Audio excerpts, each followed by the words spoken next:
اللہ اکبر، سرکار غوث پاک کا زمانہ ہے، 55 کی عمر شریف کے بچوں کے ساتھ کھیل رہے ہیں، جیسی عورت نے بچے کو سینے سے لگایا ہے، لے کر کے گود میں چلی ہے۔ کسی نے کہا خاتون بات کیا ہے؟ کہا ایک ہی بیٹا تھا، عبداللہ سومئی کے پاس لائی تھی، اس وقت ان کی ولایت کے چرچے پوری دنیا کے اندر ہیں، میں نے سوچا تھا بچے کی زندگی بچ جائے گی۔ کہا انہوں نے بھی یہ کہہ دیا بچے کی زندگی نہیں رہی ہے، میں نے لوگ محفوظ پہ دیکھ لیا ہے۔ اللہ اکبر، کسی نے کہا چل کوئی بات نہیں، وہ دیکھ دور سامنے کھڑے ہیں سرکار غوث پاک عبدالقادر جیلانی ہیں، بچوں کے ساتھ کھیل رہے ہیں۔ جب وہ کہتے کہ مر جاؤ تو بچے مر جایا کرتے ہیں، جب وہ کہتے زندہ ہو جاؤ تو بچے اٹھ جایا کرتے ہیں۔ جا چپکے سے جا کے اپنے بچوں کو بھی بچوں میں لٹا دے، جیسی وہ یہ کہیں لیٹ جاؤ تو اپنے بچے کو لٹا دینا، اور جب وہ اٹھائیں تو تیرا بچہ بھی اٹھ جائے گا۔ خاتون بڑی تیزی سے گئی صفائی کے ساتھ، بچے کو دوپٹے میں چھپایا، پھر غوث پاک سے کیسے چھپ سکتا تھا؟ میرا غوث تو اس کا شہزادہ ہے جس کی اپنی شان کا عالم یہ ہے کہ اور کوئی غیب کیا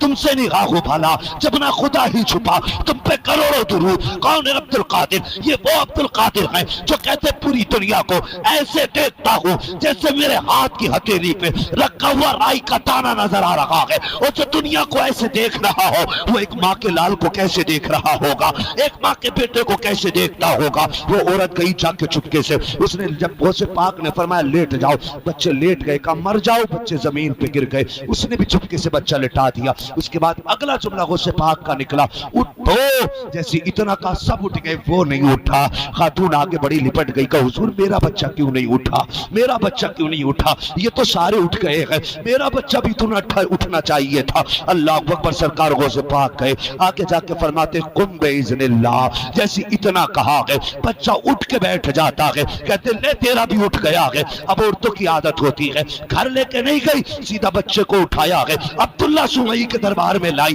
کہا حضرت آپ نے تو کہا تھا میرے بچے کی زندگی نہیں ہے، یہ دیکھو یہ میرا بچہ زندہ ہو گیا ہے۔ اتنا سنا، آپ نے کچھ نہیں کہا، باہر نکلے، سمجھ گئے یہ کسی اور کا کام نہیں، میرے نواسے عبدالقادر کا کام ہے، غوث الاعظم کا کام ہے۔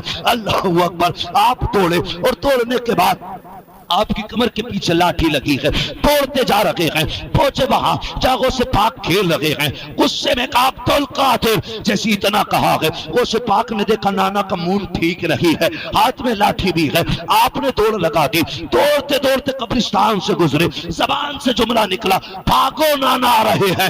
اتنا کہنا تھا، جتنے مردے تھے قبروں سے نکلنا شروع ہو جاتے ہیں، اس لیے کہ عبدالقادر کہہ رہے تھے بھاگو نانا آ رہے ہیں۔